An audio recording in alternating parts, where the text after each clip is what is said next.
የ2026ቱ አስተናጋጅ ሳይታወቅ ነው የ2027ቱ የታወቀው። ይህ ግድብ መገደብ እንዲችል እንኳን ማስደረግ መቻላችን ብቻውን ትልቁን የህዳሴ የዲፕሎማሲ ከፍታችንን ያሳያል። በተፈጥሮ ዙሪያ ላይ የሚነሱትን የተለያዩ ጉዳዮች የፖለቲካው አካልና የዲፕሎማሲው አካል ማድረጉ የዓለምን የዲፕሎማሲ ጠረን ለውጥ የሚነግረን ነው። ብዙ መንገዶችን ከዲፕሎማሲም ከፖለቲካ ግንዛቤም አንጻር ጫና መፍጠር የማትችል ከሆነ አይሆንም። የዚህ የአየር ንብረት ለውጥ በአብዛኛው ከ90% በላይ የጎዳው የግብርና ክፍሉን ነው። ብዙውን ጊዜ የኢትዮጵያ የውስጥ የፖለቲካ ሁኔታዎች ከዓለም አቀፍ ሕግጋትና ስምምነትና አሰራር ጋር እንቅፋት ሆነው አያውቁም። ለአየር ንብረት ለውጥ ምንም አይነት አስተዋጽኦ ከሌለው አንድ ሀገር ያን ያስተናግዳል ተብሎ አይታሰብም። ኢትዮጵያ ግን እስከ ዛሬ ድረስ በነበራት ጨዋዊ በሆነ መንገድ መስተንግዶ ችሎታችን በእንግዳ ተቀባይነታችን እስከ ዛሬ ድረስ ማንም ሳያሳፍር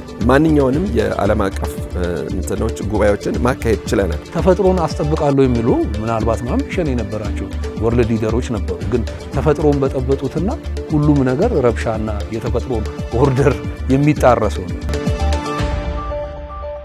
ጤና ይስጥልን ተመልካቾቻችን፣ የተለያዩ ዓለም አቀፋዊ ጉዳዮችን በጥልቀትና በስፋት የሚዳስሰው ኤንቢሲ ዓለም አቀፍ ተጀምሯል። ዛሬ ሁለት እንግዶች አሉኝ። አለማየሁ አሊ፣ የዮብዘር ዘውዴ እንደዚሁ ዛሬ አብረውን ከኛ ጋር ቆይታ ያደርጋሉ። በዓለም አቀፍ ጉዳዮች ላይ ትኩረት የሚያደርግ ፕሮግራማችን ነው። ከኮፕ 32 ዝግጅትና ከዲፕሎማሲያዊ ሚናው እንደዚሁም ደግሞ ኢትዮጵያ እየተወጣች ያለችውን ዓለም አቀፋዊ አጀንዳ በስፋት እንዳስሳለን። እንኳን ደህና መጣችሁ። በእርግጥ እንግዶች አይደላችሁም።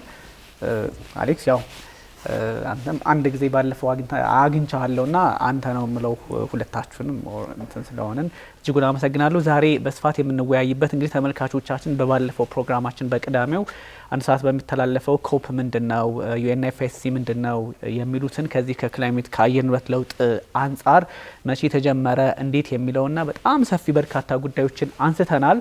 ወደሱ ጉዳዮች መመለስ የሚፈልጉ ተመልካቾቻችን ምንድነው የሚለውን እነማን ምን አዘጋጅተው ነበር የሚለውን ተመልሰው ማየት ይችላሉ። በእርግጠኛ እዚህም እዛም ልንል እንችላለን። ዛሬ በዋናነት እሱ ጉዳይ ላይ እንቆያለን። እንግዲህ በመንግስታቱ ድርጅት በትልልቅ ዓለም አቀፋዊ ጉዳዮች ላይ ኢትዮጵያ ያላት ሚና ይታወቃል። ይሄኛው አሁን ደግሞ ኮፕ የሚባለው ኮንፈረንስ ኦፍ ፓርቲስ በመባል የሚጠራ ወይም ደግሞ የዩኤንኤፍኤስሲሲ ተብሎ የሚጠራ የመንግስታቱ ድርጅት ከአየር ንብረት ለውጥ ጋር የሚሰራው የሱ በየአመቱ የሚያደርገው ጉባኤ ኮፕ ነውና ትንሽ የተለየ የሚያደርጋቸው አካሄዶች አሉ። ከዚህ በፊት አራት የአፍሪካ ሀገራት አዘጋጅተውታል። አሁን ደግሞ ኢትዮጵያ በ32ኛውን 2027 ላይ ታደርጋለች። ይሄ ከዚህ በፊት ከነበረው የተለየ እንደሆነ ባለፈው ማስተናዋል። የተለየ የሚያደርገው የዚህኛውን አመት እንኳን ስንመለከት የቱርክና የአውስትራሊያ በጣም ዴድሎክ በሆነ መንገድ እስከ መካሰስ ደርሰው እንግዲህ ቱርክ ታዘጋጀዋለችና ትልቅ ትርጉም ስላለው ነው። ምናልባት ይሄኛው የአንድን ሀገር ትልቅ የዲፕሎማሲ ሚናና የአንድን ሀገር በዓለም አቀፍ ሚና ላይ ፖሊሲውን ጭምር የሚያሳይ ነውና ከዚህ አንጻር ኮፕን ማዘጋጀትና ዲፕሎማሲያዊ ጥንካሬን ከማሳየት አንጻር ያለው ሚና ምንድነው የሚለውን እስቲ አለማየሁ ባንተ እንጀምርና ከዛ ወደ ዮ መጣለሁ። አመሰግናለሁ ቢኒ። ያው እንደሚታወቀው ኢትዮጵያ በዓለም አቀፍ የፖለቲካ ጉዳዮች ላይ እና ርዕስም እንዲሁም ጨምሮ ግንባር ቀደም ተዋናይ እንደነበረች ገና በ1930ዎቹ በነ አክሊሉ ሀብተወልድ ዘመን የተጀመረ ነው። ያ ነገር ሲወርድ ሲዋረድ የመጣ ነው። ከዛም በኋላ በእርግጥ በተወሰነ መልኩ የሶሻሊዝም የኮሙኒዝም አመለካከት ስርጸት ዛጋ መሀል ላይ እኛን ከዓለም ገለል ቢያደርገንም እና በዛን ወቅትም ከፍተኛ የሆነ ድርቅ የተከተለበት ዘመን ስለነበረ የዲፕሎማሲ ግንኙነታችን ቀዝቀዝ ብሎ የቆየበት ጊዜ አለ። ከ10 ዓመታት ወዲህ ደግሞ ትልቁን ትኩረት ኢትዮጵያ ማግኘት ትችላለች። በተለይም ባለፈው በ2015 ይመስለኛል ካልተሳሳት ፓሪስ ላይ ጉባኤ ነበረ በዚህ ጉዳይ ላይና ከዛን በኋላ ይደረጉ የነበረው እንደገና ደግሞ ጠቅላይ ሚኒስትር አብይ አህመድ ደግሞ ወደ ስልጣን ከመጡ በኋላ በዚህ የተፈጥሮ ሀብትን ለመጠበቅ ሁለተኛ እንደገና ደግሞ የአየር ንብረት ለውጥን ለመዋጋት የሚያደርጉት ጥረት ቀላል የሚባል ነገር አይደለም። በየትኛውም ዓለም በየትኛውም ሀገር ታይቶ ተሰምቶ በማይታወቅ ሁኔታ ወደ 1 ቢሊዮን ከዛም በላይ 1 ቢሊዮን ፕላስ ብለን ልንል የምንችል የተለያዩ የዛፍ ዝርያዎችን ማበልጸግ እንዳለብን ማብቀል እንዳለብን መትከል እንዳለብን ያ ነገር ተነስቶ ያ በዛ ኢኒሺዬቲቭ መሰረት ብዙ ነገር መደረግ ተችሏል። አንደኛውና መሰረታዊው ነገር ይሄ ነው። ይህ ተግባራዊ ሆኖ የሚታይ ጉዳይ ነው። በአይን ሊታይ የሚችል ነገር ነው። ሁለተኛው ረቂቅ የሆነው ደግሞ ነገር ምንድነው? እንዳልከው ቅድም እንዳነሳው የዲፕሎማሲ ግንኙነት ነው። የኮፕን ጉባኤ ማዘጋጀት ብቻውን አንደኛ በዓለም አቀፍ ደረጃ ታዋቂነታችንን ያጎለዋል።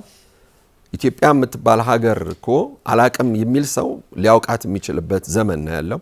ከትውልድ ትውልድ አልፎ ሌላ አዲስ ትውልድ በመጣ ቁጥር ደግሞ ሀገራችንን እውቅና ይሰጣታል ማለት ነው። ሌላው እንደገና ደግሞ የዚህ የዲፕሎማሲው ግንኙነት ላይ ከፍተኛውን ሚና የሚጫወተው ዋናው ነገር ምንድነው? አንደኛ ርዕሰ መንግስታት ወይም ደግሞ የሌሎች ሀገራት መሪዎች ወደ ሀገራችን ይመጣሉ።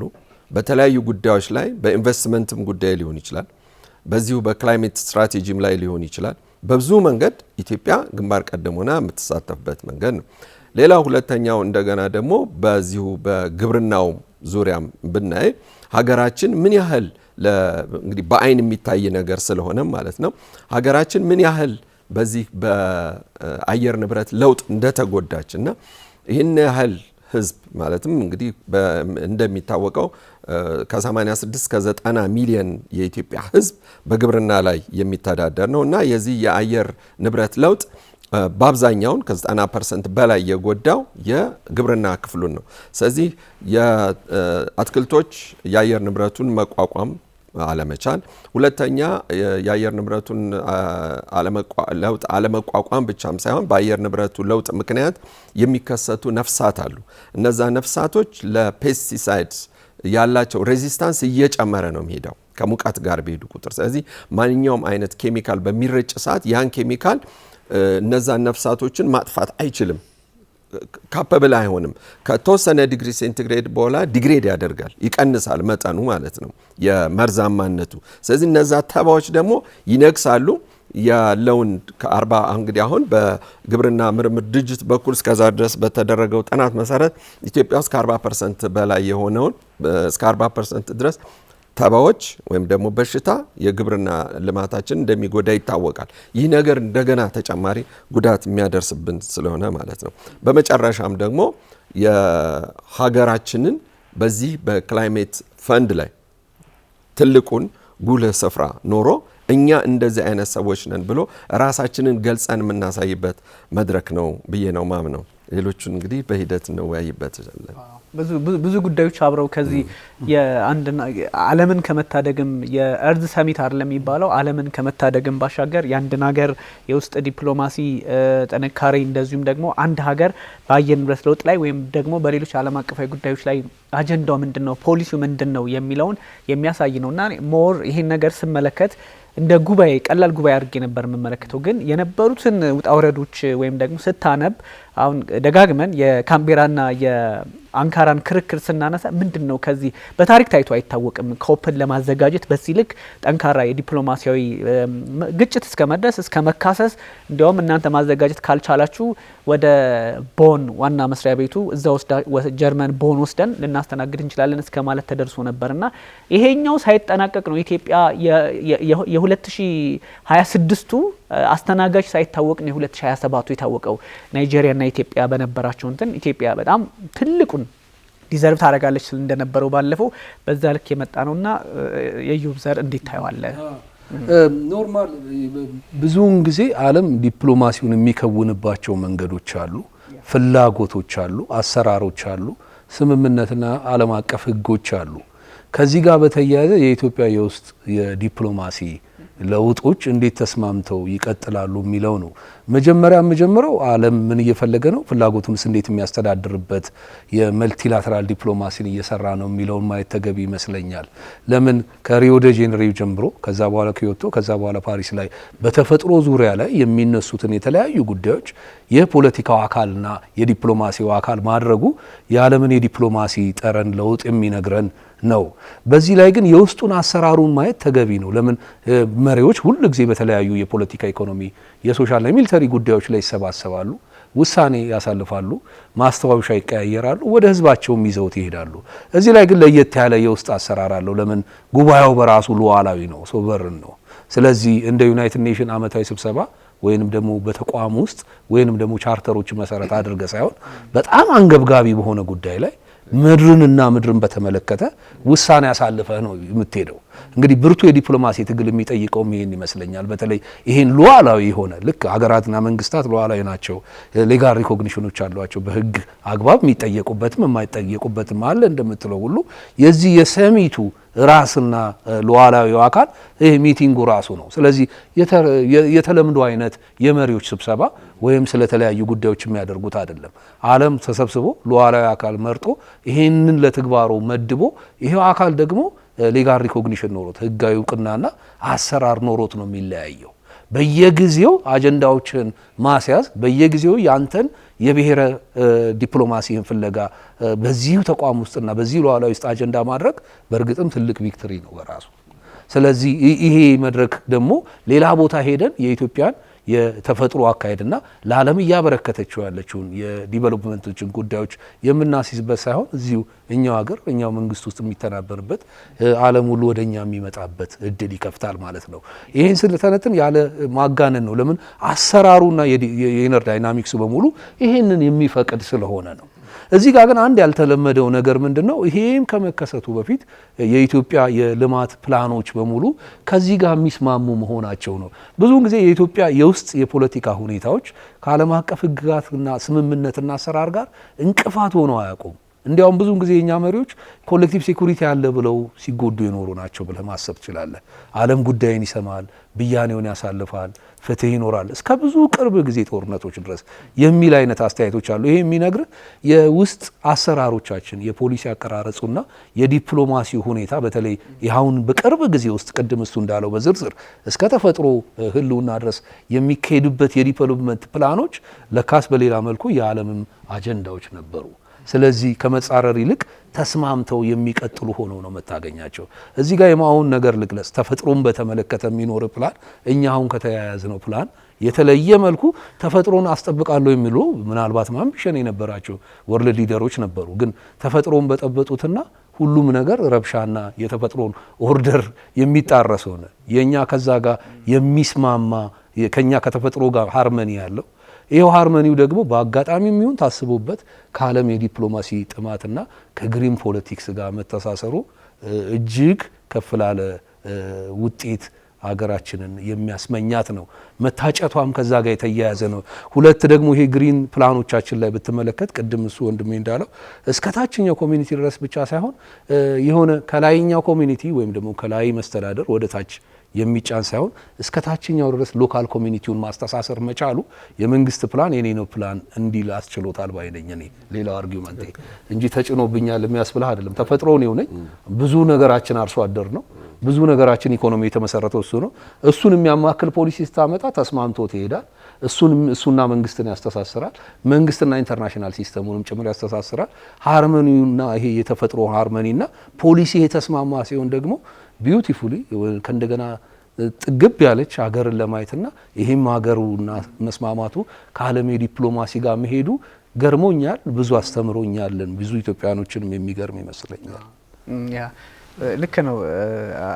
አሌክስም ቀደም ሲል እንዳነሳቸው ናቸው።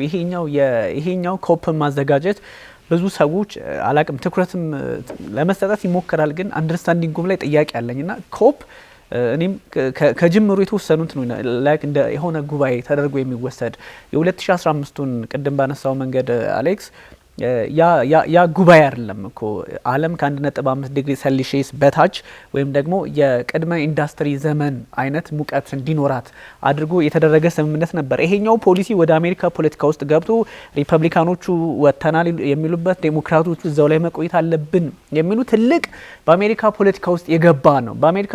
አሜሪካ ፖለቲካ ውስጥ የገባው ምርጫ ለማሸነፍ ሳይሆን በእርግጥም ዓለም ይሄኛውን መዳን ስላለባት ነው። ለዚህም እኮ ነው አንዳንድ በሌሎች ኃይል በሌሎች አቅም ቢሆን ኖሮ እኮ እንደ እኛ እኮ ካለን ኢኮኖሚ አንጻር ካለን አንዳንድ ከሚሊተሪም አንጻር ዓለም ካላት እነዚህ ከ1 እስከ 10 ከ1 እስከ 20 እየተባሉ ከሚጠሩት አንጻር ይሄን እድል እኮ ማግኘት አንችልም ነበር። ግን ይሄኛው ለዓለም ኮንትሪቢዩት ያደረጉ ሀገራት የሚመለመሉበት ነውና እንግዲህ ዓለም የመንግስታቱ ድርጅት ደግሞ የኤዥያ ፓሲፊክ ብሎ 5 ሪጂናል ብሎክስ አሉት አይደለ? የኤዥያ ፓሲፊክ አለ፣ የአፍሪካ አለ፣ የላቲኖች ኤንድ ካሪቢያን እዛው የምስራቅ አውሮፓዎቹና ደግሞ የምዕራብ አውሮፓና የሌሎች ብለው 5 ብሎኮች አሉ፣ 5 ጥምረቶች ወይም ደግሞ ቡድኖች አሉ። መጀመሪያ በነዛ ውስጥ ማለፍን ይጠይቃል። ስለዚህ አሁን ኢትዮጵያ በአፍሪካው ብሎክ ስትመዘገብ ከናይጄሪያ ጋር ናይጄሪያ በብዙ ነገሮች ከኢትዮጵያ በምን ያህል ርቀት አላት ብሎ በብዙ ነገሮች በኢኮኖሚውም በነዳጁም በሚሊተሪውም በተለያዩ ነገሮች ብትመለከት እንደዛ አይነት ግንዛቤ ውስጥ ልትወስድ ብትችልም ግን ይሄኛው ደግሞ በጣም ፖዚቲቭ የሆነው የዓለም ኢነርጂ እንደውም ኒው ወርልድ ኦርደር ሲስተም የሚባለውን በተፈጥሮም የማምጣት አካሄድ አለውና ቀላል አይደለም። አንደኛ 198 አባላት የራሱ መንግስታቱ ድርጅትን ጨምሮ የመንግስታቱ ድርጅት አባል ያልሆኑ አገራትን ወይም ደግሞ ወገኖችን ጨምሮ እንደነ ፍልስጤም ያሉትን የተለያዩ ኩክ አይላንድስ የሚባሉትን የነሱን ሁሉ ይሁንታ ማግኘት ይጠይቃል። የመንግስታቱ ድርጅትን ጨምሮ መጀመሪያ እሱ ላይ ማሳመን 198ቱን ማሳመን፣ ከዛ ደግሞ ኮንሰንሰስ ያስፈልጋል። ሊስማሙ ይገባል። ካልተስማሙ አይሆንም። ሲስማሙ ደግሞ የተለያዩ ጥያቄዎችን አንስተው ነው። ከዛ በ5ቱ ቀጠናዎች ግሩፕ አለ። እንደውም የአፍሪካ ተደራዳሪዎች መሪ ኢትዮጵያን ኢንዶርስ አርግ ያለው ሪቻርድ ሙሉጊ ነው ምናምን የሚባሉ ሰው እሳቸው ኢትዮጵያን ኢንዶርስ አድርጊያለሁ ከናይጄሪያ ይልቅ የሚል ወዲያውኑ ሳይጸድቅ ሀሳብ ሲሰጡ ነበርና ውድድሩ በቀጠናም ነው። ከዛ ወደ ኮፕ ጠቅላላ ጉባኤው ሄደ ማሳመን አለብን እንደዚህ እያልክ የምትመጣው ነውና ከቀጠና ከዛ ከቀጠናም ስታጠበው አገር ለሀገር ያለው ውጥረት ፍትጊያ ቀላል አይደለም። እሱን ማለፍ ይጠይቃልና ብዙ መንገዶችን ከዲፕሎማሲም ከፖለቲካ ግንዛቤም አንጻር ጫና መፍጠር የማትችል ከሆነ አይሆንም። ስታመጣ ይሄን ነገር ደግሞ ይዞልህ የሚመጣ ነገር አለ። ቀደም የእውቀት ሽግግር ከቴክኖሎጂ ኢትዮጵያ ከዚህ ከኤሌክትሪክ ካርስ አንጻርም እኮ የምትከተለው ሪዩት ከዚህ ከመንግስታቱ ድርጅት ክላይሜት ቼንጅ ፖሊሲ ጋር ትልቅ አብሮ የሚሄድ የህዳሴው ግድብ የግንባታ ስርዓት ከዚህ በላይ ስልጣኔ የለም። እንደው ተመልካቾቻችንም አንደርስታንድ እንዲያደርጉልን የምፈልገው ከዛም አሁን የግሪን ሌጋሲ ጉዳዮች አሉ። እነሱን ስትመለከቱ ኢትዮጵያ እንድትመረጥ እንዳደረጓት በቃ አስተማማኝ ሆነው በፋይል መልክ የተቀመጡ ናቸውና ይሄኛው ምናልባት የማስተናገድ አቅምና ሰዎች ሲመጡ የአንድን ሀገር ፖሊሲ ተጽዕኖ ፈጣሪነት ከማሳየትም አንጻር እነዚህ አገራት መሪዎች 198 መሪም ይምጣ ተወካይ ትልቅ ሌላ ድርጅትም ትልቅ ሚና አለውና ከዚህ አንጻር ኢትዮጵያ የምትጠቀምባቸው ታምኖባት ነው እንግዲህ መንገዶቿ ፊት ያረጋሉ ወይም ደግሞ ይሄን ስታዘጋጅ ባይዘው የሚሰበሰቡበት ቦታ የሚያረጉበት ቦታ የአማዞን ብሌም የሚባል ውስጥ ነው የተደረገው። አየር ንብረትን ታሳቢ ያድርገው ነው ሚናውን እነዚህ ታሳቢ ይደረጋሉ። እነ ግብጽ ባቅማቸው ኤልሽሬም ነው አካባቢ ላይ እንትን ሲሉ ተፈጥሮን ግምት ውስጥ አስገብተው ነው እንችላለን። ኢትዮጵያም በዚህ መንገድ ትሄዳለች ነውና ምን አይነት ኮንትሪቢዩሽን አለው? ኦፍ ኮርስ ኮንትሪቢዩሽን ፖዚቲቭ ምንም ኔጌቲቭ ነገር የሌለው ነው። እንግዲህ ምንም ይሄ እንዲህ ነው የምንለውም አይደለም ግን ከዚህ ከቴክኖሎጂም ከእውቀትም ድርጅቶች ሲመጡ እንደዚህ ኢትዮጵያ ራሷን ለገበያ የምታቀርብበት መድረክ እንደሆነ የሚሰማኛልና እንዴት ይታያል ከዚህ አንጻር? እዚህ ጋር በጣም አስተውለን የምናየው ነገር አለ። ትንሽ የዚህ የኢኮሲስተምና የግሪን ሌጋሲው ጉዳይ ትንሽ አእምሮዬን ረበሽ አድርጎኝ ነውና ስሜት ውስጥ ይከታል። ዳይሬክተራችን ጥሩ አሳይቶን ነበረ ቅድም። ዋናው ነገር አሁን ይህንን ፕሮጀክት ብለን በትልቅ በስፋት እንግዲህ እስከዛ ድረስ ታይቶ ተሰምቶ የማይታወቅ 198 200 ሀገራት ወይ 199 ሀገራት ይመጣሉ ተብሎ ነው የሚገመተው። ከ50 ሺህ በላይ ዴሊጌቶች ይመጣሉ ተብሎ ነው የሚገመተው። እነዚህን ለማስተናገድ ምን አይነት ነገር ያስተናግዳል ሲባል ከሌሎች አፍሪካ ሀገራት ከግብጽ ከናይጄሪያና ከደቡብ አፍሪካ ጋራ እኩል መገዳደር የምንችልበት አቅም ላይ እንዳለን የሚያሳይ ነው። እነዚህ ሶስቱ ሀገራት አሁን አፍሪካ ውስጥ ካሉ ብዙ ነገሮችን ብዙ ኮንፈረንሶችን ሊያካሂዱ ይችላሉ ተብሎ የሚታመንባቸው ሀገራት ነው። ከነዛ ሀገራት ቀድመን ማግኘት መቻላችን አንድ እድል ነው። ሁለተኛው ነገር ደግሞ ምንድነው? እኛ ጋር ያለው ኢንፍራስትራክቸሩ በቂ ነው ወይ ነው? አዎ በትክክል ነው። ምክንያቱም ማንኛውም የአፍሪካ አየር መንገዶች በአጠቃላይ የኢትዮጵያን አየር መንገድ መወዳደር አይችሉም። ይህ ማለት ምንድነው? ማንኛውም ከየትኛውም ሀገር የሚመጡ ሁሉ እንግዶች በኢትዮጵያ አየር መንገድ ነው የሚመጡት። ስለዚህ ሀብ ስለሆንን እኛ ለአፍሪካ ምስራቅ ላይም ብንገኝ በምስራቅ በኩልም ብንገኝ ግን እኛ ለብዙ ሀገራት የአየር ትራንስፖርት ሀብ ነን። እኛ በቃ ዋና መገኛነን መናኸሪያነን ማለት ይቻላል። አቀማመጣችን ማለት። ሁለተኛ እንደገና ደግሞ የአየር መንገድ ብቃታችን እነዚህን ሁሉ እንግዶች በአጭር ጊዜያቶች ማስተናገድ ይችላል። ምክንያቱም በብዙ ሚሊዮን የሚቆጠር ህዝብን በአመት የሚያስተናግድ አየር መንገድ ስለሆነ ማለት ነው። አንድም ይሄን። ሁለተኛ እንደገና ደግሞ በዓለም አቀፍ ደረጃቸውን የጠበቁ ሆቴሎች አሉን። በአዲስ አበባ ዙሪያም ያሉት እርግጥ ነው እስከ 2027 ደግሞ እጅግ በጣም ከፍተኛ የሆነ ጥረት ተደርጎባቸው አሁንም ያሉትንም ለዚህ ዓላማ ታስቦ መንግስትም ድጋፍ እየተደረገላቸው በግንባታ ላይ ያሉ ግንባታቸውን ያልጨረሱ ራሱ መንግስት ድጋፍ ሰጥቷቸው እነዛ በበቂ ሁኔታ እንግዳን መቀበል እንዲችሉ የሚያደርግ ማለት ነው። ይህን አደረጉ ማለት ደግሞ በቀጣዩም እንደዚሁ ደግሞ የአፍሪካ እግር ኳስ ወይም ደግሞ የዓለም እግር ኳስ ጨዋታ ቢኖር እንኳን ለማስተናገድ ዝግጁ መሆናችንን አንዱም በር ከፋች ነው ብለን ነው ልናየው የምንችለው። ሁለተኛ እንደገና ደግሞ ይህንን በምናደርግበት ጊዜ ደግሞ እንግዶቻችን ሲመጡ በቂ የሕክምና ሆስፒታሎች አሉን ወይ አሏችሁ ሆይ የሚለውም ነገር እዚሁ ግምት ውስጥ ይገባል። በሶስተኛ ደረጃ እንደገና ደግሞ ይህንን በሚያስተናግዱ ሰዓት ለህዝብ እንዴት ነው በጤና ጉዳይ ላይ የጤና እክል እንዳይኖርባቸው የአካባቢው የአየር ንብረት ምን ይመስላል፣ ተስማሚ ነው ወይ? ምክንያቱም አንደኛ በጣም ቆላ ወይም በጣም ብርዳማ ከሚሆን ይልቅ ግን በዚህ ፀሐይ ወይም ደግሞ ረጅም ጊዜያቶችን በአየር ላይ ብንቆይ ወይም ፀሐይ ላይ እንኳን ብንቆይ በሰው ልጅ ላይ ጉዳት የማያደርስ የአየር ንብረት ስላለን የተለያዩ ስፍራዎች ላይ እንግዲህ አሁን ከዚህ ከግሪን ሌጋሲውም ጋር ተጨምሮ ቀደም ሲልም የነበሩ ጫካዎቻችንንም ጨምሮ ማሳየት የምንችልበት ነገር አለ። ይህ ነገር ማለት ምንድነው? አሁንም የአገር ውስጥ በረራዎችንም እንደዚሁ በመውሰድ ድሬዳዋ ላይ፣ ሐረር ላይ፣ ጎንደር ላይ፣ ጎጃም ላይ እነዚህ ላይ የተደረጉ ስፍራዎችንም አብሮ ማሳየቱ አለ ተችሏል ማለት ነው።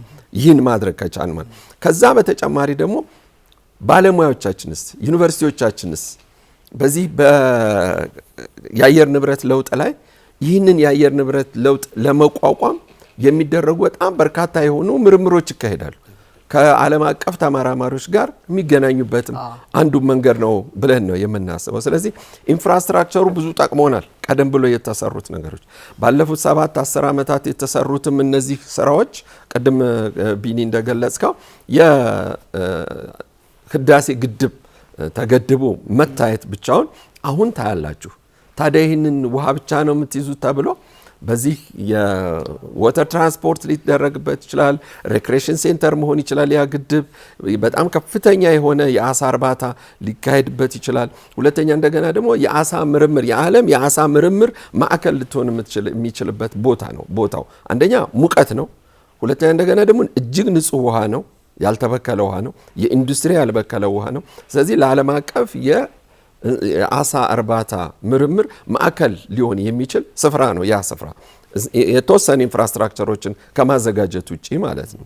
ስለዚህ እነዚህ ነገሮች ከተፈጥሮ ከአየር ንብረት ለውጥ ጋር የሚያያዙ ማንኛውም ጉዳዮች የሚፈቱበት ነው። ሌላው የመጨረሻው ነገር ትልቁ ነገር ደግሞ ምንድነው? የዚህ በክላይሜት ላይ የሚሰራ ሀገር ፈንዱን ያገኛል።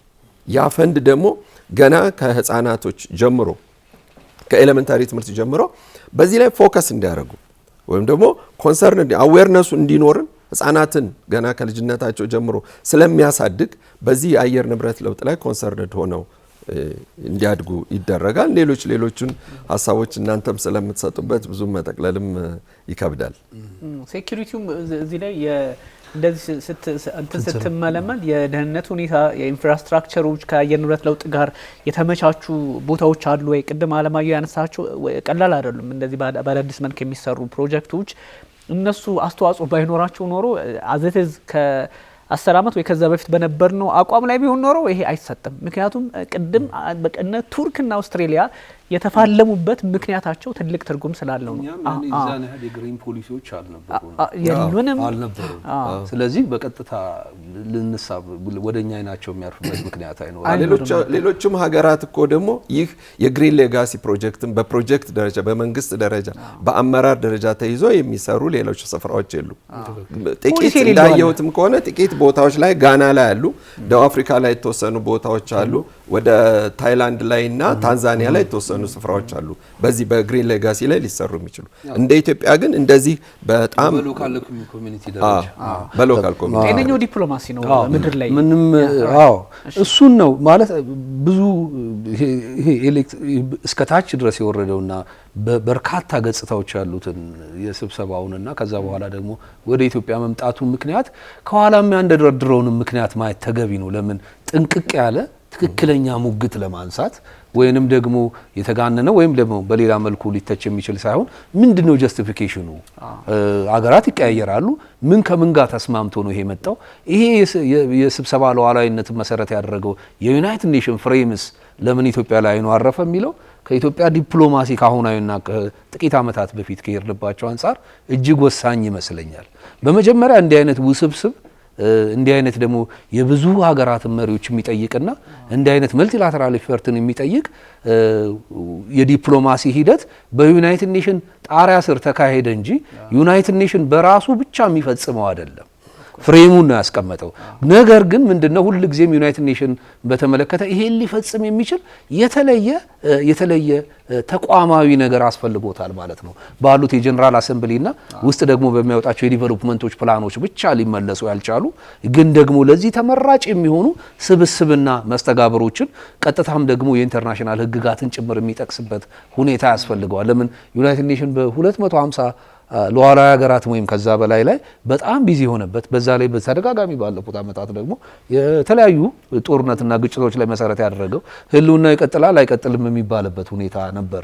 ከዚህ በዘለለ ግን እነዚህን ፍሬሞች ማዘጋጀት የሚፈልገውና በፍሬም ውስጥ ማየት የሚፈልጋቸው ሀገራት መስማማት መቻል አለባቸው። ባለው ቁመና ብቻ መልቲላተራል ዲፕሎማሲን ለዛውም ቅንጡ በሚመስለው ኢንቫይሮንመንት ላይ ማባከን የሚፈልግ ተቋም አይደለም። መቼም ኤክስፐርቲሶች ስላሉት ይሄንን ኢንስቲቱሽናላይዝድ የማድረግ የመልቲላተራል ግን ደግሞ ግሪን ፖለቲክስ ላይ ብቻ የማካሄድና ይሄን የሚፈጽምለትን መልቲላተራል ኢፈርትን ፍሬም አድርጎ አገራትን ለምርጫና ለውድድር ሲያቀርብ የራሱ በቂ የሆነ ኤቪደንሶች አሉት። ቀድሞ ወንድሜ በተለያየ መልኩ እስከጠቀሰው ድረስ ኢትዮጵያ ለዚህ ምቹ ሁኔታ ውስጥ መገኘቷ ነው ማለት ሃርመኒ መኖሩ ነው እንጂ የኢትዮጵያ የውስጥ የፖሊሲ አካሄድና የልማት ላይ የሚኖረን አመለካከት ምናልባትም ከዚህ በተለየ ወይንም ደግሞ የልማት ፕራዮሪቲዎቹ እነዚህ ፍሬም ውስጥ መውደቅ የማይችሉ ቢሆን ምናልባትም ለዚህ የምንታጭበት ምንም ምክንያት ስለዚህ በአጋጣሚም ይሁን በታሰበበት ሁኔታ እንበለው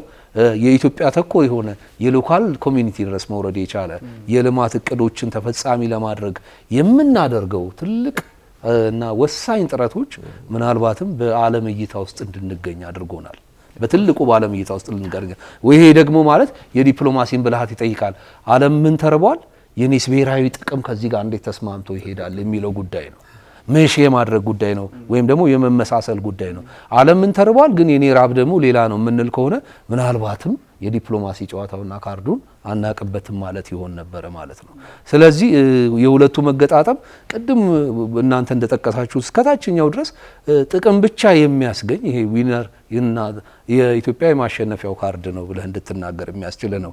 ከዚህ ብናፈነግጥ ኖሮ በብዙ ኤክስፐርቶች፣ በብዙ ብሔራዊ ጥቅሞች፣ በብዙ ዓለም አቀፍ ሕግጋቶችና ድንጋጌዎች የተያዘውና ምናልባትም በኢኮኖሚ ላይ ብቻ ዝቅ ባለ ደረጃ ላይ የምትገኘውን ኢትዮጵያ ምን አይቶባት ይመጣል የሚለውንም ጭምር ማሰብና መገመት አለን። የታየው እስከ ሎካል ኮሚኒቲ ድረስ የመውረድና በአረንጓዴ ልማት ውስጥ የመገኘት ጉዳይ ወይንም ደግሞ በሁሉም መልኩ ለዚህ ጉዳይ ቀዳሚ አድርጎ መሄድ ኢትዮጵያውያንን ቀና ያደርጋል ብሎ የታቀዱ የፖሊሲ ጉዳዮች ናቸው።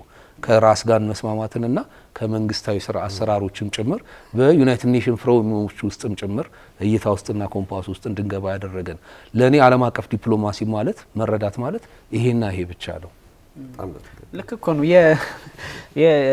አያዝኑልህም የመንግስታት ድርጅት ብዙ የቤት ስራ አለበት። ታሪክን አያገናዝቡልህም ሲወስኑ፣ ሲገፉህም ደግሞ ከነሱ ፕላን ውጭ ሆነ ብዙዎች ተገፍቶ ሲወድቁ አይተናል። ጀነራል አሴምብሊ በተለያየ ጊዜ ዲፕሎማሲ ጥረት ውስጥ ነው ድምፁ አይሰማም ይባላል። በዛም ውስጥ ደግሞ ሲገፉና ሳይሰሙ የቀረንበት ታሪካዊ በርካታ ጉዳዮች አሉ። ከዛ እንዳውም አንዳንድ ጉዳዮች ኢትዮጵያ ጀማሪ ሆናቸው ዓለም ራሱ በኮቨሩ የደረቀላቸው ጉዳዮች አሉ። በተለይ ሽብርን በተመለከተ የኮሌክቲቭ ሴኩሪቲን በቀዳማዊ ኃይለ ሥላሴ ዘመን በተመለከተ ሽብርን በተለይ በተመለከተ ጅምብር አሁን ደግሞ ይሄኛው በቃ እኛ ባለን አቅም እስከታች ድረስ ከሰፈሮች ድረስ አረንጓዴ ማድረግ እንችላለን። እንደዚህ አይነት ፕላኖች ብዙውን ጊዜ በተናጠል ኢፈርቶችም መሳካት የሚችሉ አይደሉም። ለዚህ ነው የመንግስት ጣልቃ ገብነት እጅግ የሚያስፈልገው። ዋንስ ኢኒሼቲቭን ከወሰድክ በኋላ ሁሉም ትርጉሙና ጥላው ሲገባው እንዲ ዓለም አቀፋዊም ነገሩም እየገባው ሲመጣ የመቀበል ጉዳዩ ከፍ እያለ ጭምር ይመጣል። እስከታች ድረስ የሄደ ነው እንጂ የመንግስት ፖሊሲ ብቻ ወደ ታች የሚፈጸምበት ፊልድ ኦቨር የሚሆንበት አለመሆኑ ይመሽድ ያደረገ ሰንሰለት እንዲኖር አድርጓል።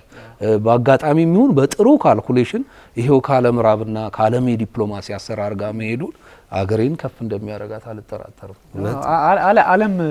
ዓለም ስጋት ብላ ካስቀመጠቻቸው ጉዳዮች መካከል በግንባር ቀደምነት የሚጠቀሰው የክላይሜት ቼንጅ ነው። ምክንያቱም የአየር ንብረት ለውጥ ችግር ሲፈጠር አንድ ቦታ ላይ ተከስቶ እንደ ጦርነት እንኳን አፍና የሆነ ቦታ በቃ የሆነ ማህበረሰብ የሆነ ህዝብ ዋጋ ይከፍላል። የዩክሬንን የጋዛውን ስትመለከት እዛው አድርገህ ገንዘብ እያዋጣ የምትፈልገውን የፖለቲካ መንገድ እየተከተልክ የምትፈልገውን እየደገፍ የምጠላውን እንዲመታ እያደረግ ልትቀጥል ትችላለህ። ይሄ ግን ፈለክም አልፈለክም ኢትዮጵያ ላይ ጫና ካለ አሜሪካ የማይደርስበት ምክንያት የለም።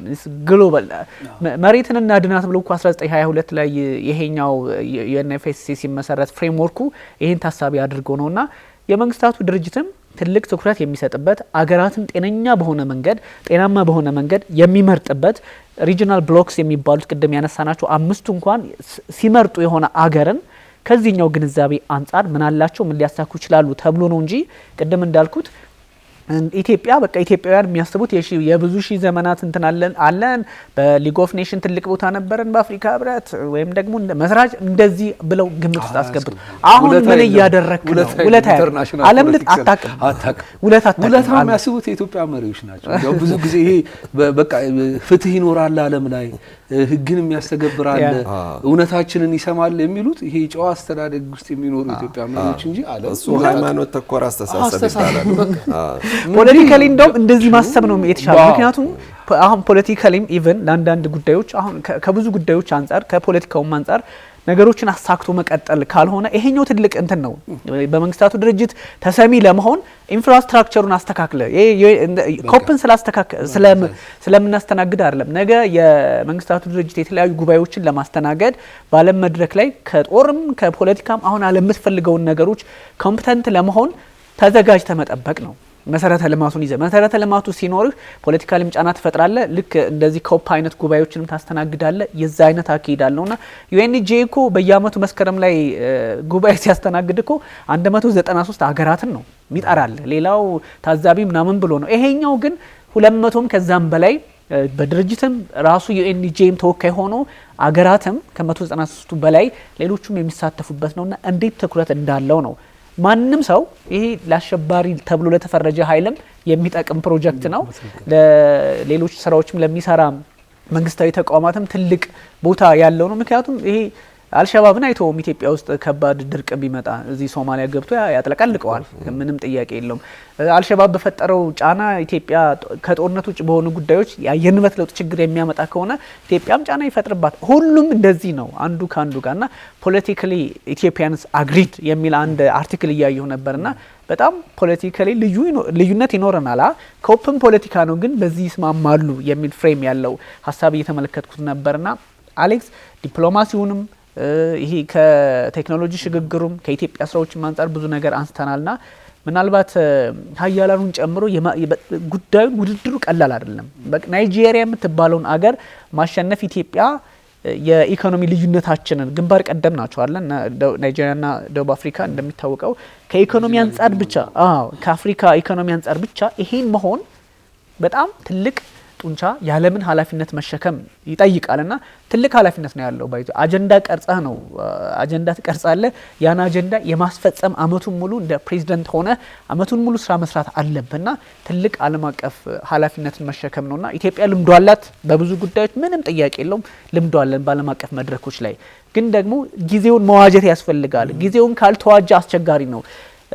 የህዳሴው ግድብ ሲጠናቀቅ እነ ግብጽ በሚያስቡት በፖለቲካው ወይም ደግሞ ሪጂናል የበላይነትን ብቻ ኢትዮጵያ ይዛ ለመቀጠል ያደረገችው ሆኖ ቢሆን ኖሮ እነዚህ አይመርጡንም።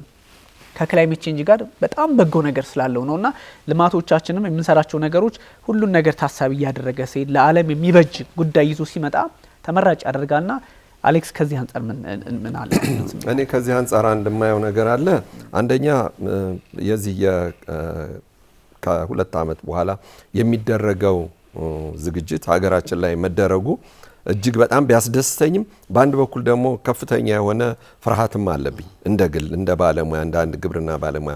ምክንያቱም አለን ኢንፍራስትራክቸሩ መስራት እንችላለን፣ የሎጂስቲክ ችግር ግን ይኖርብናል።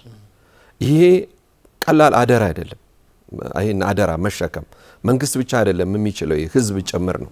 እስከዛሬ ድረስ ለሚደረጉ ሁሉ ማንኛቸውም የአፍሪካ ጉባኤዎች ሆኑ ወይም ደግሞ ዓለም አቀፍ ጉባኤዎች ወይም ደግሞ አሁን ባለፈው መስከረም ላይም ደግሞ እንደዚሁ በአፍሪካ ህብረት በኩል የተዘጋጀው እንግዲህ እንደ መግቢያ ሆኖ ለኮፕ 30 መግቢያ ሆኖ የተዘጋጀዋል። በዛ ላይም ራሱ በጣም ብዙ ሺህ ሰዎች ይመጣሉ ብሎ ታስቦ መንግስትም ህዝብም ተዘጋጅቶ ጠብቆት ግን ከአቅማችን እንዲያውም ከአቅማችን በላይ ነው የሰራ ነው ማለት ይቻላል። በቃ ማለት ሚት ማድረግ ችለናል እቅዳችንንም ተብሎ ይገመታል። ግን ቀጣዩ ጊዜ ደግሞ እጅግ በጣም በርካታ ህዝብ በጣም በርካታ እንግዶች የሚመጡበት ከፍተኛ ተጽዕኖ ፈጣሪ የሆኑ ባለሙያዎችን ሳይንቲስቶችም መሪዎችም የሚመጡበት ጊዜ ነው። ስለዚህ መንግስት ገና በጣም ብዙ የቤት ስራ ይጠበቅበታል። እዚህ ጋ ነው አሁን ይሄንን ነገር ራሱ በህዝብ ደረጃ አሁን ቀደም እንዳልከው አንተ ማውረድ መቻል ችለናል። ግን አሁንም ቢሆን ህብረተሰቡ ዘንድ ይህን ጉባኤ የምንቀበለው ጉባኤ ከአቅማችን በላይ የሆነው ነውና ራሳችንን ለመጥፎነት ሳናጋልጥ ግን ይሄ ቀጣዩንም እድገታችንን የምናሳይበትና ለቀጣዩም ደግሞ ከዚህ የበለጠ ጉባኤ ሊካሄድበት የሚችልበትን መንገድ ማሳየት መቻል ያለብን አጋጣሚ ነው። ግን በጣም ብዙ ሪሶርስ ያስፈልገናል ይህንን ለማካሄድ። አንድም እሱ ነው። ሌላ ሁለተኛው ነገር ምንድነው? ዩኒቨርሲቲዎቻችን ምንድነው የሚጠብቁት? ቅድም እንዳልከው ኢንፍራስትራክቸር አለ ወይ ወይም ደግሞ ምን ላይ ናችሁ ያላችሁት? በዚህ በግሪን ሌጋሲ ላይ ምን እየሰራችሁ ነው? ወይም ደግሞ የዚህ የአየር ንብረትን ለውጥ ለማድረግ በአሁን ሰዓት ምን አይነት እንቅስቃሴ ላይ ነው ያላችሁት ለሚለውም አሁን የሚመጡት ቀጣዮቹም ተመራማሪዎችም መሪዎችም ወይም ደግሞ ፖሊሲ አውጪዎችም ከኛ ልምድ ነው የሚፈልጉት። የነሱን እውቀት አይደለም ብቻ የምንፈልገው ከኛም ጭምር ነው ይዘው የሚሄዱት። ስለዚህ እኛ አሁንም ቢሆን ድሮ ከሰራ ነው በእጥፍ እንደገና መስራት ይጠበቅብናል። ለምሳሌ የህዳሴ ግድቡን ብቻውን ለዓለም ህዝብ ማሳየት በራሳችን አቅም በራሳችን ገንዘብ ማድረግ መቻላችንን ለአፍሪካ ህዝቦች ወይም ደግሞ አሁን ቀደም ላልናቸው ለአምስት ለተካፈሉት ክፍለ ዓለማት መሪዎችም ሆኑ ባለሙያዎችም የህዳሴውን ግድብ ማሳየትና በግብጽ ላይ ምንም አይነት ተጽዕኖ እንደማያሳድር ማሳየት መቻላችን እሱ አንዱ ትልቁ የዲፕሎማሲ ከፍተኛው ችሎታችንን ያሳያል። ይህ ግድብ መገደብ እንዲችል እንኳን ማስደረግ መቻላችን ብቻውን ትልቁን የህዳሴ የዲፕሎማሲ ከፍታችንን ያሳያል። ስለዚህ አሁንም መጪውም ጉባኤም ደግሞ ይህንንም በዲፕሎማሲውም ረገድ በልማቱም ረገድ ከፍተኛ ውጤት ሊያስገኝ ይችላል ተብሎ ነው የሚጠበቀው። ከዚህ በተጨማሪ ደግሞ አሁንም ቢሆን ናይጄሪያን ብትሆን ስጋት ያለባት ሽብርተኞች የበዙባት በማንኛውም ሰዓት በማንኛውም ደቂቃ ሽብርተኞች በሚመጡት የልኡካን ቡድን ላይ አደጋ ሊጥሉ የሚችሉበት ነገር ነው። ኢትዮጵያ ግን እስከዛሬ ድረስ በነበራት ጫዋዊ በሆነ መንገድ መስተንግዶ ችሎታችን በእንግዳ ተቀባይነታችን እስከዛሬ ድረስ ማንም ሳያሳፍር በአንድ ወቅት ብቻ በጣም ጥቂት በሆነ መንገድ ብቻ ለተደረጉ ያውም ሊታረም የሚችሉ ነገሮች ግን በቸልተኝነት የታለፉ ነገሮች ውጪ ማንኛውንም የዓለም አቀፍ ጉባኤዎችን ማካሄድ ችለናል። አሁንም ደግሞ የሚመጡት መንግስት ብቻ አይደለም ህዝብም ጭምር ራሱ የመጪዎቹን የእንግዶችን ደህንነት አስጠብቆ ጉባኤው ማድረግ እንዲያስችል የራሱን የተደላደለና ራሱን ችሎ የተዘጋጀ ዲፎልት የሆነ መሰረት ያለን እንግዳ ተቀባዮች ስለሆነ ቀጣዩ ጉባኤ በዚህ መንገድ ልናየው እንችላለን ብዬ ነው ማምነው። ልክ ነው። የአፍሪካ ህብረትን ጉባኤ እኮ ስናስተናግድ የድምጽ ሲሰማ የእንትኖቹ የሴኩሪቲ መኪኖች ድምጽ ሲሰማ ሰው ቀድሞ ይቆማል እኮ። ከዚህ በላይ ግንዛቤ ያለው ህዝብ የለም እኮ ዓለም ላይ። አንዳንዱ ለምን መብት የተነካ ብሎ ጫና ሊፈጥር ይችላል ሌላው ዓለም ላይ። ኢትዮጵያ ግን ይሄኛው ልምዱ አላት። ቢያንስ በየአመቱ በአፍሪካ ህብረት ቅድም ባነሳናቸው በዚህ የአፍሪካ ህብረት የክላይሜት ቼንጅ ጉባኤን በማስተናገድ በተለያዩ ጉዳዮች ልምዱ አላት። ህዝቡም በዚህ ልክ የሚሰራ ነውና ይሄኛው በጣም ቅድም እንዳልኳችሁ የጤነኛው የምድራችን ዲፕሎማሲ ነው። ምክንያቱም ጤነኛ ባይሆን ኖሮ ኢትዮጵያ በሰራቻቸውና እያደረገቻቸው ባሉ የአየር ንብረት ለውጥን ታሳቢ ያደረጉ ጉዳዮች ይህን ነገር ማድረግ አለባት፣ ማሳካት ትችላለች። እምነት ተጥሎባት የተሰጠው ይሄ ስለሆነ ነው። ጤናማ ስለሆነ በጤናማ ግንዛቤ ብቻ ነው። ምክንያቱም ለአየር ንብረት ለውጥ ምንም አይነት አስተዋጽኦ ከሌለው አንድ ሀገር ያን ያስተናግዳል ተብሎ አይታሰብም። ኢንቫይሮንመንቱም ከባቢውም በዛ ልክ ነው ቦታው ሊሆን የሚችለውና ኢትዮጵያ እንግዲህ የምታስተናግደው ከዛ አይነት ግንዛቤ አውድ ውስጥ ሆና ነው። ከዛ ውጭ ሆና አይደለምና ትልቅ ቦታ ያለው ነው። ምናልባት ጥሩ ሀሳብ አሌክስ ያነሳው እኛም ለዓለም አጀንዳ ቀርጾ የማስፈጸምን ጉዳይ ኃላፊነት ወስዶ ከመስራትም ባሻገር ኢትዮጵያ እንደዚህ አይነት ፖሊሲዎች አሏት የሚለውን በማሳየትና በማንጸባረቅ በዓለም ፖለቲካ ላይም ትልቅ ሚና ሊኖረን እንደሚችል ያ ምንም ሳይታለም የተፈታ ያደርገዋል። ይሄኛውን እነሱም እውቀት ይዘው ይመጣሉ። የቴክኖሎጂ ጉዳዮችም ሊሆኑ ይችላሉ። ከዚህ አንጻርም የተለያዩ ሀሳቦችን ይዘው ሊመጡ ይችላሉ። ኢትዮጵያም ደግሞ እያደረገችው ያለውን ጉዳይ ለዓለም ከማሳየትም ባንጻር ዊኒውን የሆነ የእውቀት ሽግግርም ሊፈጠር ይችላልና ውድድሩ ከባድ መሆኑ ምናልባት ሰዎች ቀላል አድርገው ሊያዩት ይችላሉ። ግን ውድድሩ እነማን እንደሆኑ ሲመለከቱ በቀጠና ውስጥ ተመርጦ ለዚህ ደረጃ መድረስ ይሄ የፉትቦል ጉዳይ የምን ጉዳይ አይደለም። ሁሉን ፉትቦሉንም ታሳቢ ሊያደርግ ይችላል። ይሄንማ እውነትም ምክንያቱም አንዳንድ ጉዳዮች ያው ስፖርት ጋዜጠኛ ባልሆንም አንዳንድ ጉዳዮች ከሴኩሪቲ የሚለኩ ነገሮች እኮ ይሄን አድርገዋል ሜቢ እንደ ፕላን እኮ ሰሚት ልታደርጉ ትችል ይሆናል። አይ ዶንት ነው። እነዚህ ታሳቢ ሲሆኑ ትልቅ የእውቀት ሽግግር ከዚህም ወደ ሌላው ዓለም ከሌላው ዓለምም ወደኛ ይመጣል። በዛ ላይ ትልልቅ ኩባንያዎች ቴክኖሎጂዎች ኢትዮጵያ ውስጥ እንዲመጡ የሚያደርግን አማራጭም ይዞ ሊመጣ ይችላል። ምንም ጥያቄ የሌለውና እንዳልከው ክሪሚናል ፕሮፋይሉም ራሱ አሁን ያልከው ነገር ትልቅ ቦታ የሚሰጠው ነውና የክሪሚናል ፕሮፋይል ላይ አዘለወር ስቴጅ የምትገኘው ኢትዮጵያ ናት። ክሪሚናሊቲው እጅግ በጣም የከተማ ውስጥ ውንብድና የሚባለው ነገር ሴፍ ሆኖ መሄዱ እንግዲህ ማንኛቸውም በአፍሪካን ዩኒየን ውስጥ የሚሰሩ ሁሉ ሰራተኞች ሁልጊዜም በየትኛው ሚዲያ ላይ አንዳንዴ አሁን የታንዛኒያ ቴሌቪዥን ላይ የጋና እነዚህ የናይጄሪያዎች ቴሌቪዥኖችን የተወሰኑ አንዳንድ ጊዜ ማየት ሞክር ያለሁኝና ብዙዎቹ አዲስ አበባ ላይ ስላለው ጉዳይ ላይ ይሄ የሞባይል ቴፍት የምትለው ወይም በጣም ረቂቅ መንገድ ባልሆነ ወይም ደግሞ በራሱ ቸልተኝነት ካልሆነ ነገር ይሄ የቴፍት ፕሮብሌም አለመኖሩ ክሪሚናሊቲ አለመኖሩ ብቻውን ለዚህ እንትን ያሳጫታል። ተመልካቾቻችን አሁን እናናየለ ስልክ ምናምን አሁን የሆነ አለ አይደለ እሱን ማለታችን አይደለም ግን ከፊገሩ እሱን ስለሚያሳይ ነው። ዴታ ምንም ማለት ስለማይቻል ነው። የሚገርም ነው። እኔ አሁን አንዳንድ ነገሮችን ነካካችሁትና እንትና አስባለኝ በዚህ በኢትዮጵያ ፖለቲካል ካልቸር ውስጥም ጭምር ይሄ ከኢንተርናሽናል ፖለቲክስ ከሪጂናል ፖለቲክስ ካለን ጋር ብዙውን ጊዜ ነጸብራቆቶቻችን እኛንና ሌሎችን ሀገራት እኩል ህግ እያወጣ እያስፈጸመ የሚያስተዳድር አካል እንዳለን ታምኖ የሚሰራ ይመስላል ብዙ ነገሩ። ለምን እንደዚህ አይነት ሲስተም የለም ዓለም ላይ ሁሌም ቢሆን ማዕከላዊ መንግስት የምትለው ነገር የለም። ብሔራትና ሀገራት ጥቅማቸውን ለማስጠበቅ የተለያዩ ነገሮች ያደርጋሉ። አንዳንዴ በጣም ሲጋነን ወደ አውዳሚ ጦርነት ውስጥ ይገባሉ። ሌላ ጊዜ ደግሞ ጦርነትን በጣም ክፉ ሰቆቃ ነው ብለው ደግሞ እንደዚህ አይነት አዲስ የፖለቲካ ፓራዳይምን ለመፍጠር ይሞክራሉ። በዚህም ይሁን በዛ የመስተዳደር ጉዳይ እስካለ ድረስ ፖለቲክስ አለ። ብዙውን ጊዜ በኢትዮጵያ መሪነትና በዚህም ድረስ እስካሁን ድረስ ባለው ትሬንድ ለምን ፖለቲክስ ውስጥ አንዳንዴ ካልቸሮችን ታያቸዋለ፣ ትሬንዶችን ታያቸዋለ። እነዚህ ልማዶችን ስታይ ለዓለም ምቹ የመሆን ነገር አለ። የነበረውን ቅሬት ለዘመኑ እንዲስማማ አድርጎ የግሎባል ኮመንስ አባል ማድረግ ደግሞ የዚህ ዘመን መሪና የዚህ ዘመን ትውልድ ጥያቄ ነው። ፒሪየድ ተግባባል። ለዚህም ነው ይሄ ዓለም አንድ ተብሏል። ብዙ ነገር ተብሏል። ግሎባላይዝድ አድርጎታል። ኢንተርኔት እንደዚህ ሆኗል። ኖርዙ ሳውዙ ላይ ይጭናል የሚለውን ነገር ወደ አውቀ ነው እንኳን ሌላ ክፍል እንክፈት ካለን እዚሁ አርጉመንት ውስጥ የጋራና ሰውነታችን የጎላ ደረጃ ያዘበት ወቅት ነው። ለዚህ ሰውነታችን ተስማሚ የሚሆነውን የፖለቲካ ስርዓት የተገበሩ አካላትን እጩ አድርገህ ታቀርባቸዋለህ። ያላረጉትን ደግሞ ካደረጉት እንዲማሩ ታደርጋለህ። ይሄ እኮ የዓለም የተለመደ የፖለቲክስ ኒውክለር ላይ የምታደርገው ነው። ኢንተርናሽናል ኢኮኖሚም ላይ የምታደርገው ነው። የትሬድ ሪሌሽኖችህም ላይ የምታደርገው ነው። የኔንና የዓለምን ፍላጎት ማሳካት የቻለውን ሀገር ፕራዮሪቲ ትሰጠዋለህ። ሁለተኛና ሶስተኛ የሚመጣውን ደግሞ በቅድመ ሁኔታ የምታስገባው ይሆናል። ፕራዮሪቲ እንደሰጠው አካላት ታደርገው።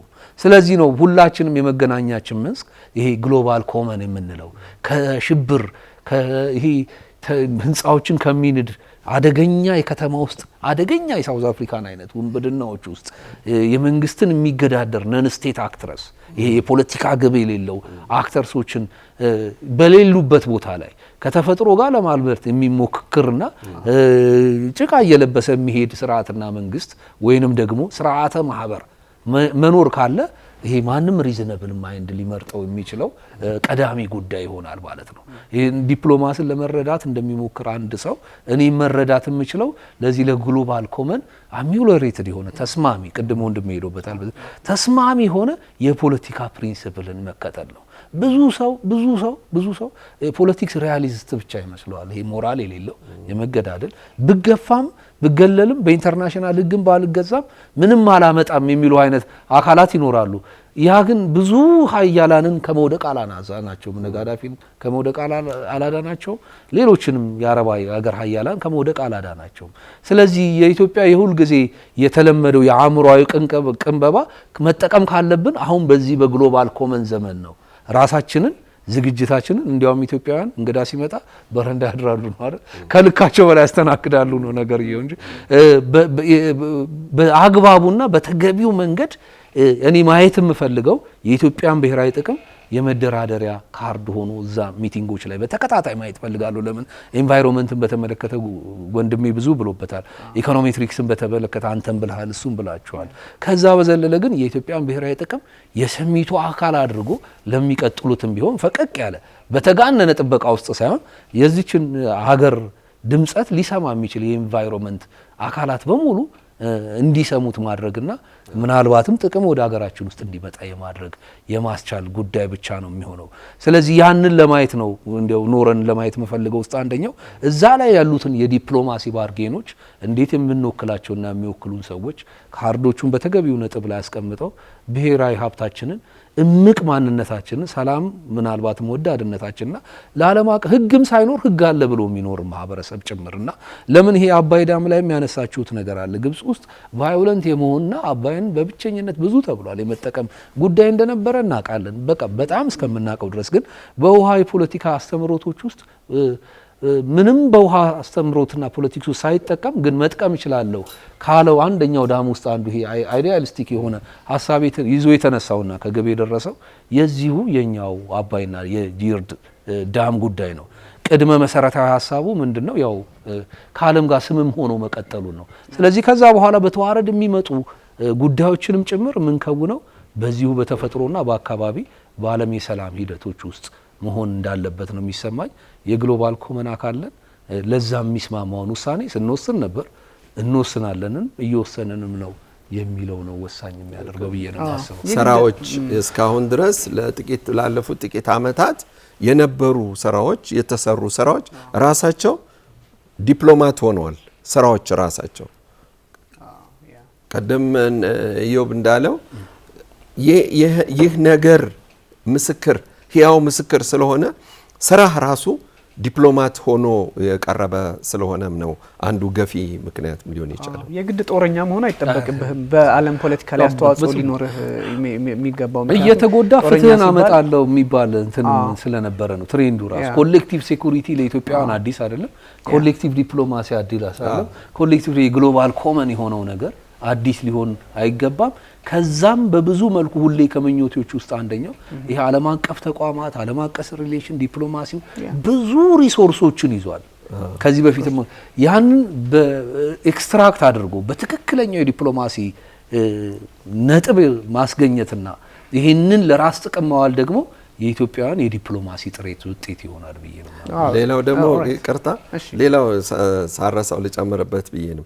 ሌላው ትልቁ ነገር ምንድነው? አሁን ከሞኖፖላሪቲ ወደ መልቲፖላሪቲ እየሄደች ነው ስትራክቸራል እና ይህ አሁን በዩክሬንና ሩሲያ ጦርነት የዩክሬንና የሩሲያ ጦርነት መቆም ብቻውን ምናልባት ፖላሪቲውን ሊጨምረው ይችላል ተብሎ ይገመታል። ስለዚህ በዚች እኛ የምንኖርባት ዓለም አንድም የብሪክስ አባል ሀገር ስለሆነ ሁለተኛ እንደገና ደግሞ በሁለቱ ፖላሪቲዎች መካከል የምንገኝ ነን ያለን። ስለዚህ 2027 የሚመጣውን ጉባኤ ለማድረግ አሁንም ቢሆን ዲፕሎማቶቻችንም ይሁኑ ህዝባችንም ቢሆን ከፍተኛው ሚና እንደሚጫወት ይጠበቃል። ስለዚህ እዚህ ጋር እጅግ በጣም ከፍተኛ ጥንቃቄ የሚፈልግ ልንጠቀም የሚገባት ፍጹም ጥንቃቄ በዛ ላይ እንደገና ደግሞ በጣም ኮንፊደንሻል በሆነ መንገድ እጅግ በጣም ጥብቅ በሆነ ሚስጥር የምናካሄዳቸው ብዙ ነገሮች አሉ። ምናልባትም የውስጥ የፖለቲካ ችግሮቻችንን ራሱ ረገብ የምናደርግበትም ዘዴ እዚህ ላይ ቢቀየስ መልካም እንደሚሆን አስባለሁኝ። ምክንያቱም በኋላ ላይ ዞሮ ዞሮ ምንም ይሁን ምንም ኢምፓክት ሊኖረው ስለሚችል ማለት ነው። እዚህ ቀጣዩ 2 ዓመታት በእነዚህ ፖላሪቲዎች መካከል ሆኖ መገኘት በትክክለኛው ቦታ ከየትኛውም ሳያዳሉ አንድ ቦታ ላይ ሆኖ ግን ሁለቱንም በበሰለ ዲፕሎማሲ ማካሄድ ያስፈልጋል። እንቅፋት እንዳይሆንብን የሚያደርገን ትልቁ ነገር ምክንያቱም እዚህ ጋር ምዕራባውያን አሜሪካንም ሆኑ ፈረንሳይ ሌሎቹ ሀገራት ባያሰጉን ግን እንደ አሜሪካን ባሉ አሁን በየዕለቱ በሚለዋወጡ የፖለቲካ አመለካከቶች ምናልባት ከፖለቲካው አንፃር እንደ ምሁርነትህ ልታስረዳ እንችላለን። እዚህ ጋር የተወሰነች ነገር ራሱ ብትልባት ደስ ይለኛል። የኛ መገኛ እዚህ ጋር ወሳኝነት አለው ለዶናልድ ትራምፕ ሀሳብ ለማለት ፈልጌ ነው። እንቅፋት እንዳይሆንብን ከዚህ ከመልታይ ፖለቲካ አንፃር እሱ ምክንያቱም የሆኑ ፍሬሞች እየመጡ ነውና ይሄኛው ደግሞ የአየር ንብረት ለውጥ በራሱ መንገድ ይዞት የሚመጣው ነገር አለ። ይሄም ዓለምን ይሄ እኮ ነው ዛሬ ባይኖር ነገ የሚመጣ ሂድን ፓወር አለ። አዲስ የዓለም ስርዓት ሲባል ሂድን ፓወር አለ። አዲስ የዓለም ስርዓት ሲባል እኮ ይሄ ነው የሆነ ፓወር ይሄ ኮንስፓይረሲ ቲዎሪዎች እንደሚሉት አዲስ ፓራዳይም ይዞ ይመጣል። የሆነ ኃይል መጥቶ ዓለምን ጠቀልላል አይነት ግንዛቤ አይደለም። ይሄ በሁሉም አዲስ የዓለም ስርዓት ሲባል ይሄኛውን መንገድ ይዞ የሚቀጥልም አይነት ነውና ኮንትሪቢዩሽናችን ይጠይቃል። እዩ ምናልባት እንደው አጠር አድርገን ሁሌም ስትራክቸራል ቼንጆች ይዘዋቸው የሚመጡ በረከቶች አሉ። አንዳንዴ መርገምን ያመጣሉ። ለምሳሌ በአሜሪካ እንደውም ምናንት በሆነ መልኩ እስከ 91 እስከ 2018 ድረስ የነበረው እንደ ነጮች አቀላቀልኩት መሰለኝ ጊዜው በነበሩት ጊዜያት ውስጥ ያው በሊበራል አስተሳሰቦች ዓለምን ማጥመቅ ከዛ ውጪ ደግሞ የተገለለና የተገፋ ማድረግ ይሄ ሊበራል ዓለም ስለ ፖለቲካ፣ ስለ ኢኮኖሚ፣ ስለ ሰብአዊነት እንዲሁም ስለ ኢንቫይሮንመንት በጥቂቱም ቢሆን ከፓወር ስትራግል ጋር በተያያዘ አመለካከት ያለው አብሮ ይጠመቃል፣ ይበላል፣ ይቋደሳል። ግን እንደ አካባቢው ሁኔታና የፖለቲካ ስርዓት ውስጥ ላምብር ያለ ደግሞ መከራ ሲከፍል የታየበት ሁኔታ ነበር። ለዛም ግን በረከትም መርገምም ሊኖረው ይችል ነበር። ከዛ በኋላ ግን ጦርነቶች መካሄድና ሁሌም ደግሞ ማያበቃው የሰው ልጅ ፍላጎት ልክ የመጀመሪያው ዓለም ጦርነት ላይ እንዴት መልቲፖላር የነበረው ኦርደር ምናልባት ኢንስታቢሊቲ እንደፈጠረና ዓለምን ወደ ምስቅልቅል ውስጥ እንደከተታት ከዛ በኋላ ደግሞ ዓለም የሜልትራትራት ኢፈርትን በጽኑ የፈለገችበትና ዩናይትድ ኔሽን ያቆመችበትን ሁኔታ አሁን ካለው ሁኔታ ጋር የሚያመሳስለው ነገር አለ።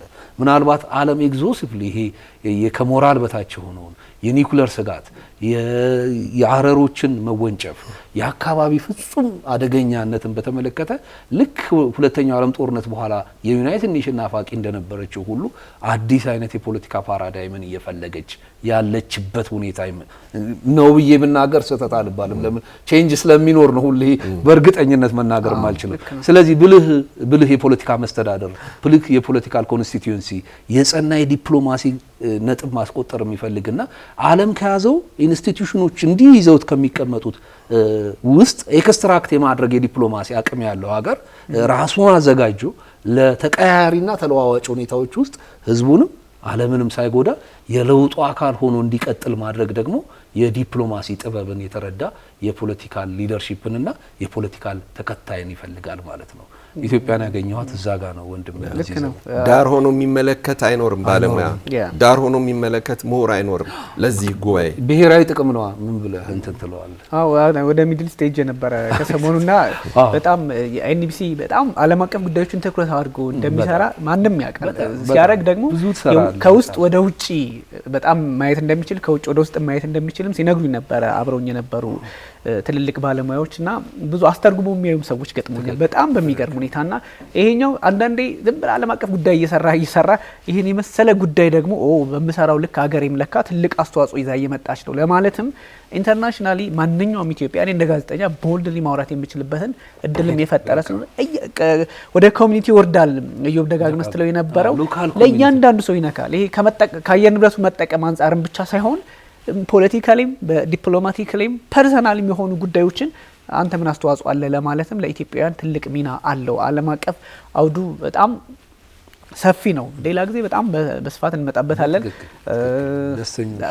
አመሰግናለሁ እንደው የሚቀር ነገር ማይቀር ምትሉት ባንድ አንድ ቃል ምትገልጹት ካለ አሌክስ መቅረት የሌለበት ብዬ ማሰበው ምንድነው በዚህ ጉባኤ ላይ ታይቶም ወደፊት ይታያል ተብለን ምንል ቀደምስ ባሉት አመታት ከ10 አመታትን በፊት በዚህ በአረንጓዴ ኃይል ወይም ታዳሽ ኃይል የምንላቸው ላይ ትኩረት ተደርጎ ይሰሩ የነበሩ ስራዎች አሉ አሁንም ቢሆን በሌላ መልኩ ጋዝ አውጥተን በጋዝ የመኪናን የማስኬድ ነገሮች እነዚህ ነገሮች ባጭሩ አልፈናቸው አሁን ብንሄድም ግን ታዳሽ ኃይል የምንላቸው ላይ ደግሞ ይበልጥ መስራት እንዳለብንና ከዚህ ከግሬን ሌጋሲው ጋር አብሮ ቢካሄድ የዚህን የቀጣዩን ጉባኤ በብቁ ሁኔታ መፈጸም እንችላለን ምክንያቱም አሁን እየተደረጉ ያሉት የመስኖ ልማቶች እስከዛሬ ድረስ ታይቶ ተሰምቶ የማይታወቁ እንቅስቃሴዎች ናቸው ያሉት አሁን መንግስት አድፍጦ የሚሰራው ነገር ብዙ ነው ወደዋለሁ ለምሳሌ ሶማሌ ክልል ላይ የሚሰሩት የመስኖ ፕሮጀክቶች ይህ ነው የሚባሉ በቀላሉ የሚታዩ አይደሉም በጣም አሪፍ ነገሮች አሉት ኦሮሚያ ክልልም በዚሁ ምክንያትና አንዱ የመስኖን መጠቀም ብቻውን አንድም የዚህን የአየር ንብረት ለውጥን እንድንመቋቋም እንድንችል እሺ እኔ መጨረሻ ላይ ማሳረግ ፈልገው ሁሌ ስለ ሀገር ይስመኝ ወንድሜ ወደ ኢንዋርድሊ ወደ ውስጥ ተመልክቶ ኢኮኖሜትሪክሱን ተናግሯል እኔ ግን አውትዋርድሊ ነው ማየት የምፈልገው ዓለምና ተቋሙ የኢትዮጵያን ችግር በሚፈታ መልኩ ብዙ ሪሶርስ አለ ከሪጂናል ተቋም ከሪጂናል ብሎኮች ጀምሮ እስከ ዓለም አቀፍ ድርጅቶች ድረስ ስለዚህ እነዚህ ውስጥ የተደበቁትን ዳይመንዶች ለኛ ጥቅም ለማዋል በጽኑ የዲፕሎማሲ ትግል በየትኛውም መልኩ በቀጥታም በኳይትም ይሁን በአደባባይም ዲፕሎማሲ ቢሆን ነው ምነግርህ በየትኛውም የዲፕሎማሲ መልኩ እነዚህን ኤክስትራክት ማድረግ ወደኛ እንዲዘንቡ ማድረግ በረከት እንዲያዘንቡ ማድረግ የኛ የዲፕሎማቶች ጽኑ ስራ ነው ብዬ ነው ማምነው ደሞም ትክክል ነኝ በእነዚህ ጉዳዮች በቃላትና በአንድ ፕሮግራም ብቻ ዘርዝረን ማጠቅ ቅድም የክፍያን ጉዳይ በማዘጋጀት የሆቴል የቱሪዝም ከምትለውም በላይ በርካታ ሪሶርሶች ለተቀባዩ ምቹ ለሆነው ተቀባይ ቅድመ ሁኔታውን ላዘጋጀ ሀገርና ቀጠና ለማፍሰስ ዝግጁና ብቁ ናቸው ዋናው ነገር የዲፕሎማሲውን ቁልፍ ጨዋታ ማወቅ ብቻ ነው ስለዚህ ይሄን መጫወት እንደጀመር ነው ሁሉ እያበዛ ነው ከሄድን አገሬ በረከት ታፍሳለች ብያምናለሁ ትልቅ ሐሳብ ነው ያነሳ ነው በጣም ማመሰግነው ውድ ተመልካቾቻችን ተከታተሉት የነበረው የኢቢሲ ዓለም አቀፍ ነው ኮፕ 32 ነው የተመለከቱ መረጃዎችን አጋርተናል እጅጉን አመሰግናለሁኝ በጣም ጥሩ ጊዜ ነበረን ኦልራይት ውድ ተመልካቾቻችን ተከታተሉት የነበረው የኢቢሲ ዓለም አቀፍ ነው እንግዲህ አለማየሁ ኃይሌ የዮብዘር ዘውዴ እንዲሁም ቢኒያም ካሴ አብናችሁ ቆይታ አድርገናል መልካም ጊዜ ይሁንላችሁ